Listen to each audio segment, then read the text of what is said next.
Hello, hello, and welcome to this week's edition of the Logos Project with me, Dom Damaso, theology and philosophy major and content creator.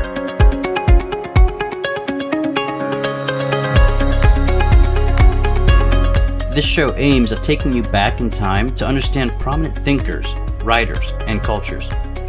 We are semi-educated amateurs here at the Logos Project who constantly strive to deepen our knowledge of the history of human thinking.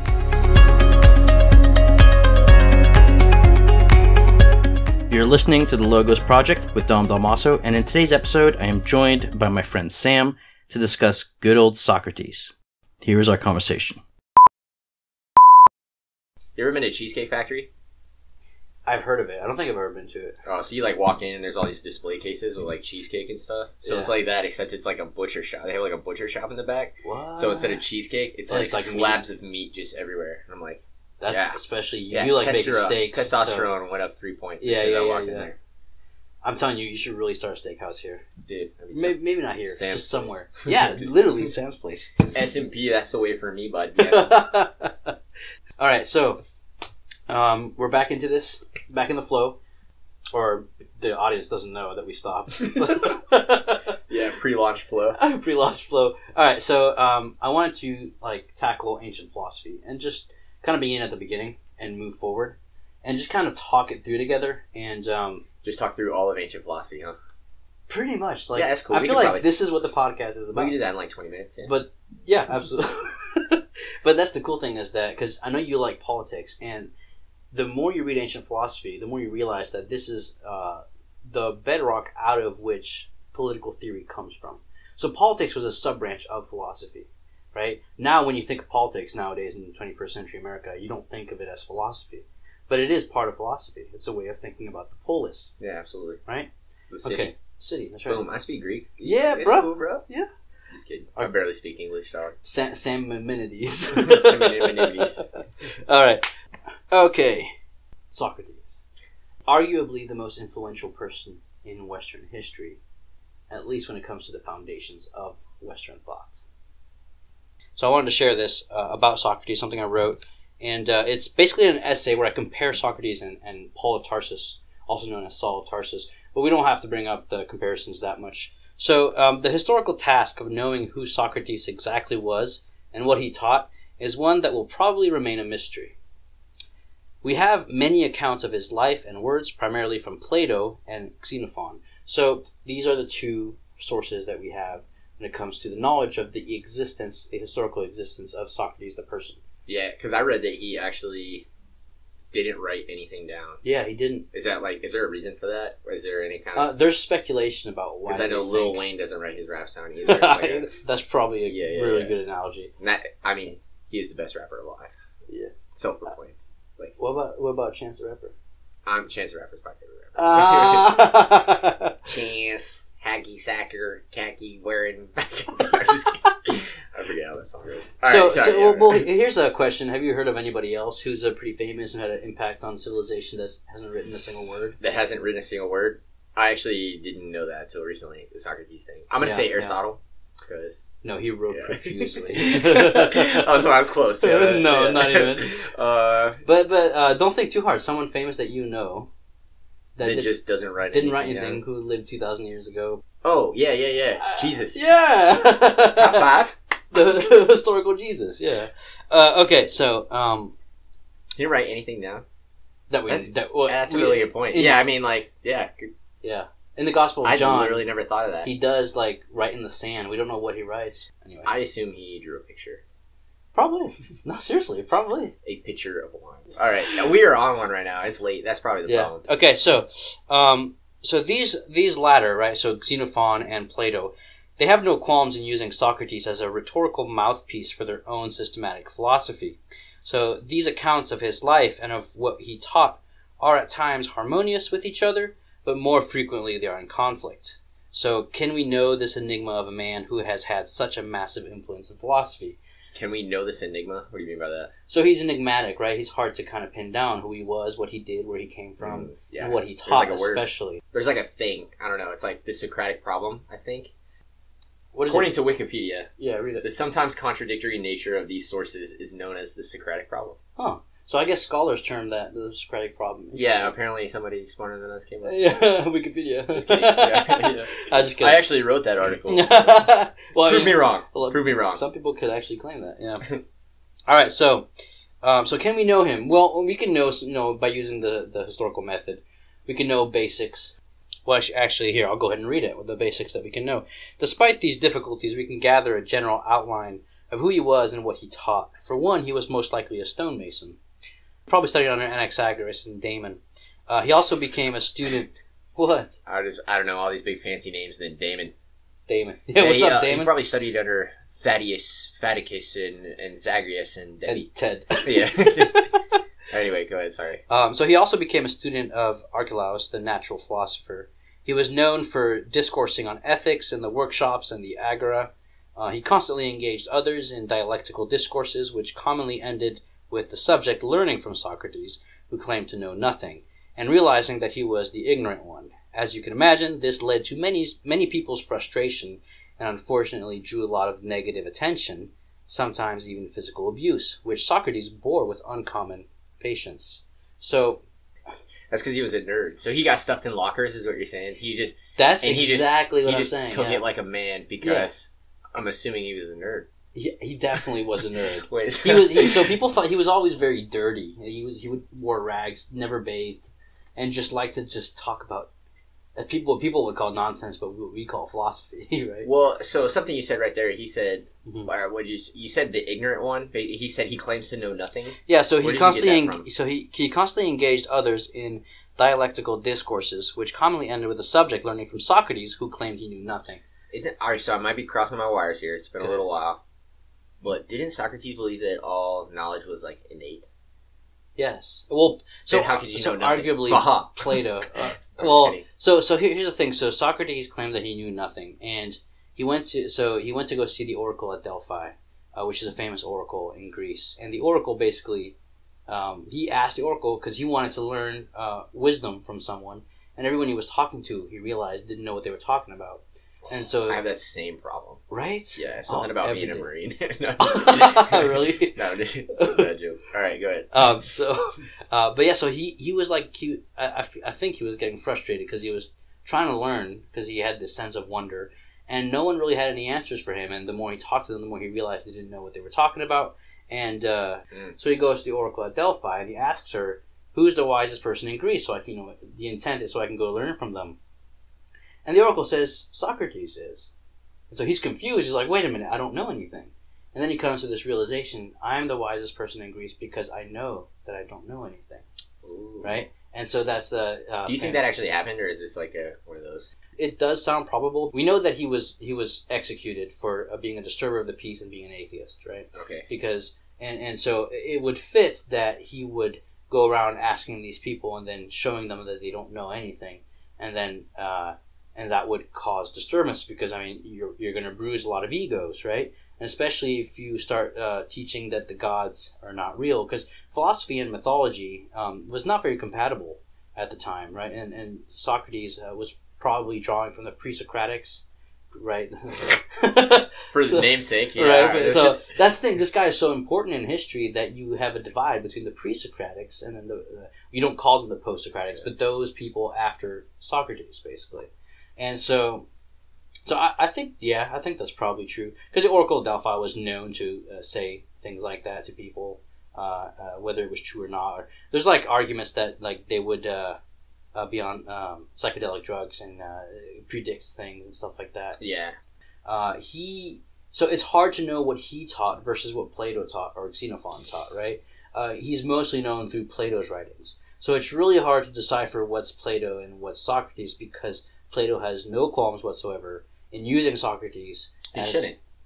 Well, yeah, it's not a criticism. It's just an observation, which makes history harder, right? The historical method. Totally agree. And that's all. It's not a criticism at all. It's just what they did back then. Does he give a lot of odes? So he's kind of like, is that why he's so important? Like he's so important because he's like the source of this massive movement in philosophy.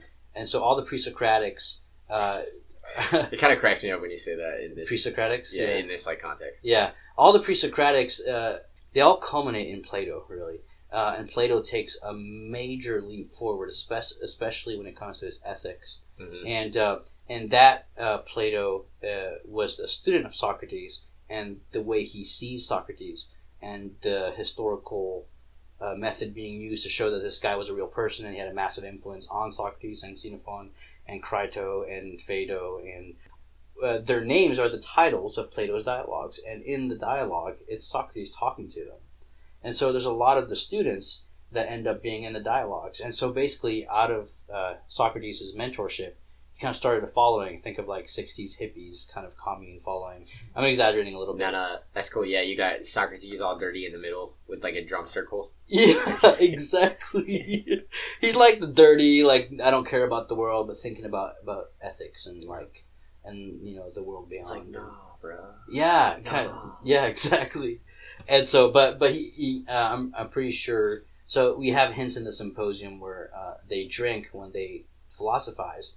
It's a great dialogue of Socrates. Strongly recommend it.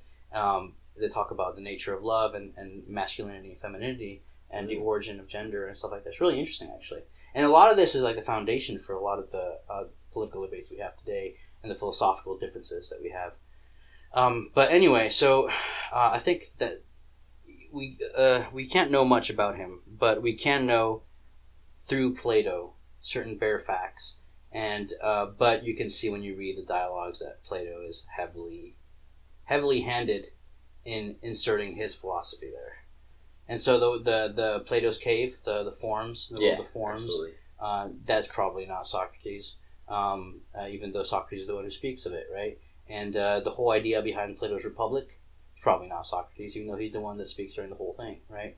And so all the ideas come from the mouth of Socrates, but probably more than half of them are Plato. But where did he get them? He was Socrates' disciple. Do you think that's like an appeal to authority, more or less, where it's like... I think it's a rhetorical tool, and people do it all the time in the ancient world, where they write something, but they put it in the mouth of someone that's famous or known. Mm. And I think it can be an authority thing. But it's also just...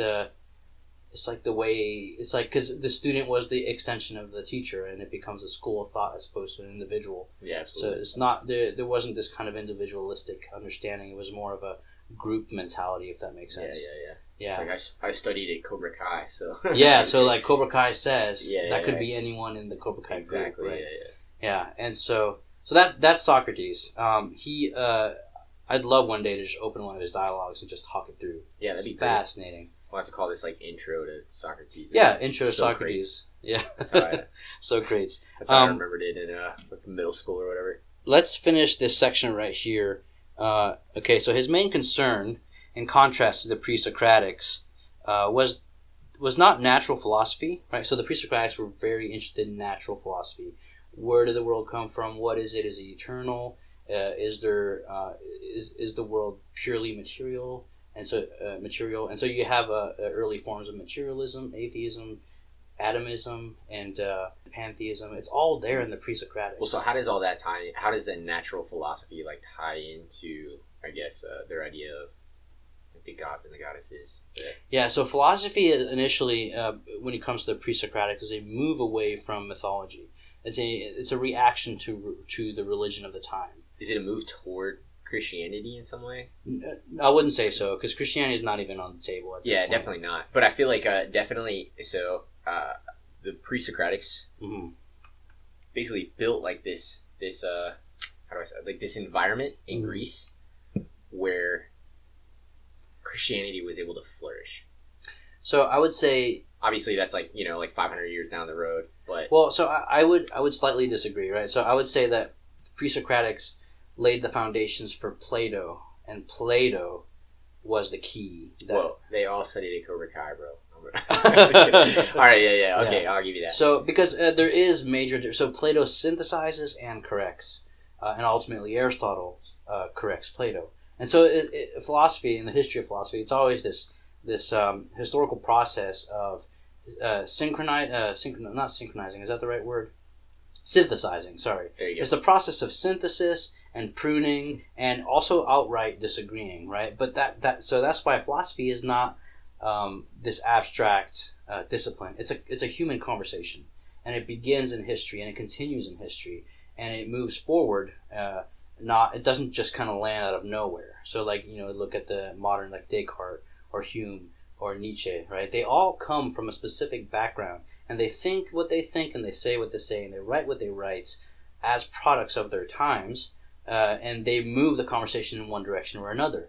And I think it's important to see the flow of that philosophical conversation throughout history to make informed decisions as to what actually makes the most sense out of reality. Does that make sense? Yeah, absolutely. And I think that's what we're trying to do here, you and me.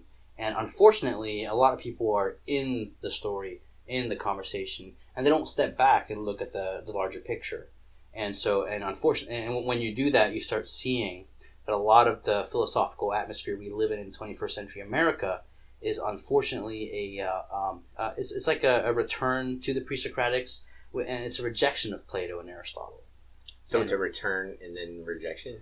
Is that what you're saying? It's a return to the pre-Socratics, but a rejection of Plato and Aristotle, who are after the pre-Socratics. Yeah. So I was listening to a lecture by the Thomistic Institute. They talk about big tense Platonism, which is you have the world of theism, and then you have the kind of Epicurean, maybe sometimes Stoic world of the pre-Socratics, which is natural philosophy, without the, you might say, the metaphysical dimensions that Plato and Aristotle bring. And so it's important to see that difference, and modernity is embracing Epicureanism at the expense of Plato. It rejects Plato. And so I think it's important to see that. So we'd have to talk about what Epicureanism is, and a quick summary would be Epicureanism is basically this idea that all that exists is atoms and void. And so everything that exists is made up of atoms, and atoms are, which is ironic because this is before Socrates, and we're talking about atoms and the fact that everything is made up of atoms, and like we act like we just discovered this, in modern science, but like maybe we've discovered different facets of it, different attributes, and we have the specifics. Like the specific science and the way of determining the existence of these particles has increased, but the idea is not new at all, and we're not like so. If you tie in our scientific technology, our progress in that area, with the ideology of progress, and then give that a philosophical flavor, then what you have is a type of post-Enlightenment modernism, which is kind of they look back with contempt and kind of like they're on a high horse and they know better because we've let go of all the superstition.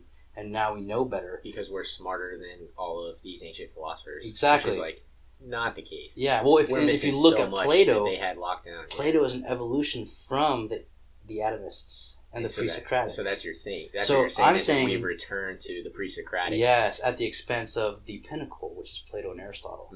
And that's the problem. And so you see this process, starting with Descartes, it unfolds. It goes even back to the Middle Ages, but Descartes kind of was a massive turning point, where epistemology and metaphysics, and I know this is jargony, we're going to explain all this, but there's a shift. I don't know we are. In 20 minutes, we might have to break this up. Okay, well, next time we'll talk about epistemology and metaphysics. But with Descartes, you have a shift, right? With Plato and Aristotle and the subsequent... How does Descartes fall into like the timeline of these? He's much more modern. He's post Middle Ages, early modernity, so... we'd have to look up what year he lived. Socrates is like... Socrates is the very negative, beginning. like 400 something, right? Socrates, death. Let's try that. Okay, Socrates died. He died in 399 BC. And Descartes is much later, but it's interesting to see the connection on the large scale. Yeah, absolutely. Descartes, death. He died in 1650. So we're talking about the 17th century, right?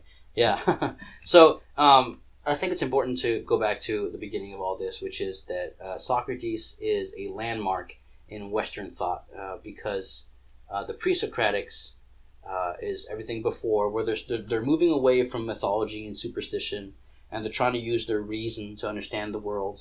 And there's different theories, and there's even this idea brought up about the logos, the word, which is what shapes the world. And they attribute to this word a divine attribute. It's something divine. It's a divine word, and it shapes the created order, which sounds very. So this is Aristotle. No, this is the pre-Socratics. Oh, the pre-Socratics. Yeah, so they had a lot of good stuff too. I'm not taking a because that sounds like good dump on them. Oh, absolutely. I was reading one of the pre-Socratics, and I'm like, oh my god, this is Aristotle, and this is also Philo. Philo is a Jewish philosopher during the time of the Second Temple period. But anyway, there's a lot of good stuff and a lot of just non-developed stuff. But the point is that it flourishes in Plato, and then Aristotle steps in and just revolutionizes everything. But because Plato, so in next episode we'll talk about Plato. But the point being is that philosophy is a ongoing conversation when it comes to understanding the reality of the world.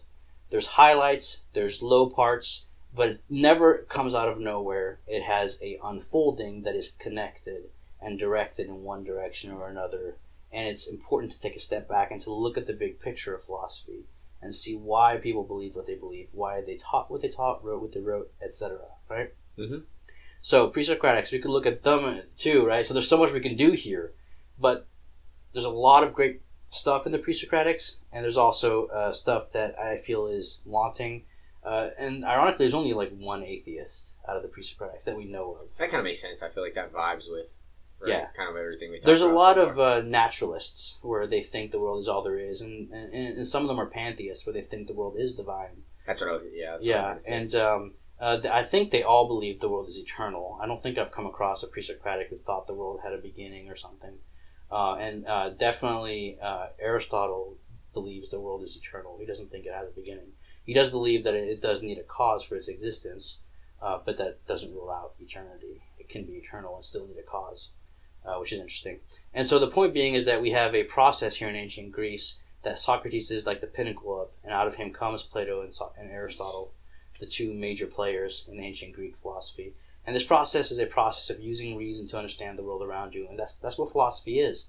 And a lot of this thinking has given shape to our political thinking in the West, and it's given shape to our psychology. It's given shape to our ethics. It's given shape to a lot of different things. Our epistemology, right? Philosophy of mind. A lot of this comes from Plato. The pre-Socratics pretty much, as well as Plato and Aristotle, covered everything that we're talking about.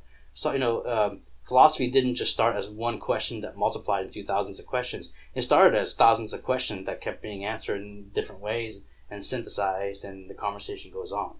And I think that we can point to, me and you, what has been foundational for the way we think and how that's important.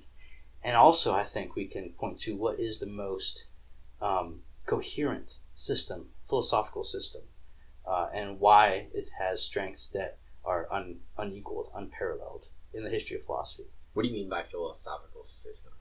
So a system would be, for example, so I can have a philosophical idea, I can have another one, I can have another one, but do they all cohere and work together in a good harmonious way? How is that different from ideology? Well, so I don't know. What do you think ideology is? In my mind, I feel like ideology sometimes has a dogmatic basis. So, and I think that's dangerous. So I think that's a big thing. Jordan Peterson, I haven't finished his book yet, Maps of Meaning. Yeah. But basically, he talks about the dangers of ideologies, and I think specifically he's pointing to the dogmatic. Yeah. Certainly, it's zealotry, I guess. Yeah, certainly, it's important to have an open mind, right? But if you have nothing but an open mind, then you end in despair. You can't. The reason why we open our mind is to understand things so we can grasp them. The idea of grasping is a closing in on something, right? So you can't close in on something unless you open up your brain or your hands to reach out for it, right? And so, but at the same time, you have to close in on certain things. And I think it's important to make decisions and to say, this is actually much more coherent than this. All the while being open to improvement, deepening of understanding, enlarging of the system, maybe some modifications based on new discoveries. Yeah, so it's not like a. So that's what you would call a philosophical system. Yeah. This is your understanding of the world. Basically, it's not a dictatorship of ideas. So that would be what the dogmatism that you're talking about. Yeah, I totally agree. Yeah, so I'm not promoting a dictatorship of ideas. I am promoting a coherence and. You're definitely not promoting that. Yeah. That was not the vibe I got at all. Yeah. Yeah, but I think it's important just to point out kind of the difference between those two words, and I don't even know if that's the correct difference. I don't know. if ideology even has like a dogmatic basis. I mean, I just like it depends in my mind, how you there's use like the a word. connotation there, you know. Yeah, a lot of words, especially in today's politically charged language, they develop these associated connotations, and it's hard to divorce them from the word. And it's important to go back to the original meaning of words if you want to get anywhere, and if you want to be able to read the ancients without this anachronistic lens where you're projecting your ideas onto people that never even thought about what you're thinking, or at least not in that way. So yeah, there's a lot there, but I do think it's important to make one's mind and to be open to grow in understanding. But if you're just mindlessly open-minded, then you're gonna go nowhere, and you have no business being in philosophy. I don't know that you could do that. I feel like you have to have some root, right? And whether people admit it or not, like that root that you operate, we'll call it your theological, or not theological, philosophical system, has to be like based in some kind of like truth, right? Whether the truth is right or wrong, and whether or not people want to believe that, because a lot of people do believe. They're like, "Oh, I'm open-minded," you know. Like, what you just said is fascinating. Well, it's good, right? Because you think about, like I said, so it has to be based on some kind of truth, and I think that's where the whole dogmatic connotation of an ideology comes, because people, when you, I don't want to use the word disagree, but that's ultimately what it boils down to. You disagree with somebody about something, and if this is a core tenet of their ideology, whether they understand all that or not, then they're going to fight. They're going to experience that cognitive dissonance, and they either have to fight you, whether that's with words or a keyboard, or they physically hit you with a keyboard, then they have to like push back on that. Otherwise, like their ideology will crumble, and that can leave you in a dark place. Right? Yeah, absolutely. Because like everything that I know to be truth, has just crumbled. Like, what do I do now? Yeah, you know what I'm saying. And so I would say that it's necessary to have that basis. So here's the thing, right? Someone can have an erroneous ideology, and then you give them facts that show that, wait a minute, maybe I should reassess my preconceived position, right? And that shouldn't be a threat if you're open-minded. But if you're so open-minded that there is no truth, then you have a very shaky foundation, right? So I guess what I'm getting at is that there does have to be, and this is what you're talking about, there has to be metaphysics before epistemology. So epistemology is how do you know the truth of things, right? There has to be truth before you can even ask that question. So even the people you're saying that are, the hypothetical people who are super open-minded, like if they're not open-minded to a definite truth, because it could be says the definite truth of open-mindedness is that there is no truth. Yeah, it's self-refuting. 100%. Yeah, the hypocrisy there kills me. Yeah, but that's literally. But you know what? That's a product of the Enlightenment. 100%. Yeah, because you take epistemology. I wasn't going to say it as eloquently, but I was going to say that. Yeah, no, you're absolutely right, and we're totally agreeing. But because that's the thing, the moment you take truth and you put it below epistemology, then it's all about your experience, and so at the expense of what is true, right? And so there's a philosopher, I think it might have been Heidegger. I can't remember. He talked about existence preceding essence, right? So essence is what something is, and then existence is that it exists, that it is. But the point being is that unless you have essence, you can't have that thing exist. But if you say that existence precedes essence, then you determine what you are, and you determine what things are, you determine truth, and that's a recipe for chaos, right? So that is what happens when you pull the Descartes move, which is the shift that caused the Enlightenment. It's the shift in thinking where epistemology takes precedence over metaphysics. You can't, it's like building a house on the roof, right? It's going to collapse. You have to build a house on foundations, and foundations is that there is truth, and that things do require explanations. And then if you have that solid foundation, then you can build a good structure, and that's what a philosophical system is. And you can expand, you can modify, you can adapt, but you have to have that foundation. And the problem with the Enlightenment is that it's a rejection of that foundation. And not all thinkers in modern times. There's amazing philosophers in modern times. I don't want to cast this like black and white idea where like you have post Descartes, they're all idiots, and they were reacting to the perceived dogmatism of religion. And anyway, a lot more there. But so all this is us talking about the foundations of where we're headed and trying to explain why the world is the way it is as best we can. We're amateurs, but And I think it's all important to understand this, and then we can ask bigger questions about religion, about politics especially. A lot of what we're going to talk about in politics is going to go back to Aristotle and Plato. Well, so, yeah, I mean, I think politics in general has become, in the United States, a battle of ideologies. Kind of like what we said. And the issue with that is people's dogmatic zeal toward these ideologies. Yeah. So it's like it doesn't matter. You know, you have Orange Man bad, and then on the other side, it's like Trump can do no wrong. He's the new Messiah. Like, you got to find a happy place in between where you're actually thinking through these issues. So I totally agree with you, but this is where I get annoyed, because I want people to step back and ask the question, where does my ideology come from? That's the key. They don't care, because I know they don't, and because they should. They're smarter than I learned calculus in 11th grade, right? So it goes both ways, right? And I mean, I totally agree with you, but people don't step back, and sometimes stepping back and looking at the big conversation makes you kind of fine tune your position. Actually, you realize that maybe I should change that a little bit, right? Or that's spot on. And you stick to that. You do that to me all the time. Yeah, I need to change my position a little bit on certain things, and just like anybody, right?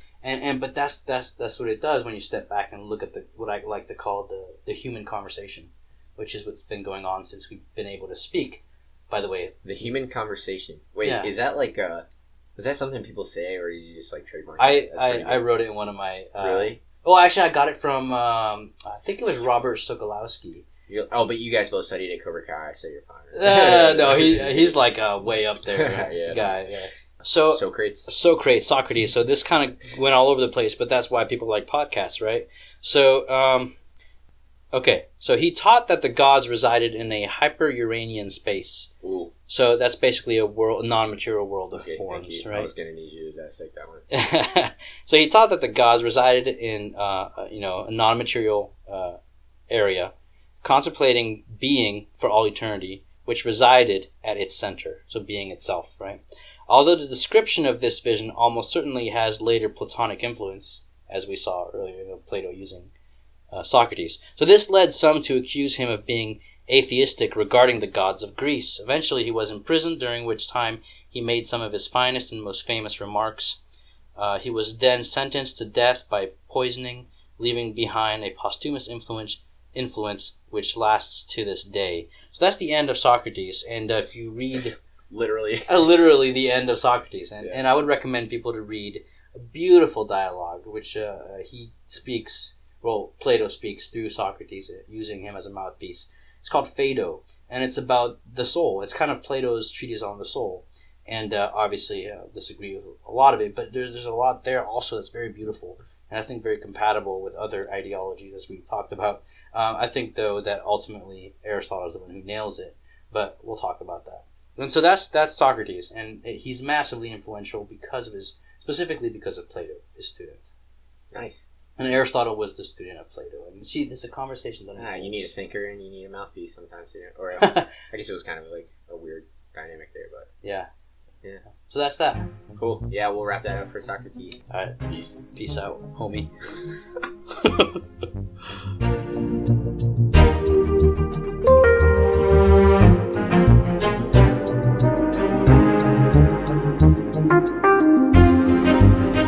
I hope you enjoyed that episode. We are working on getting better quality conversations to you as we develop over here at the Logos Project.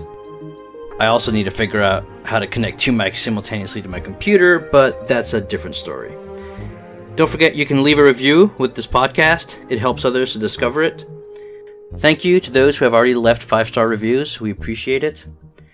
And you can support us at patreon.com/thelogosproject. LOGOS project. Thank you for your time, and we'll see you next week.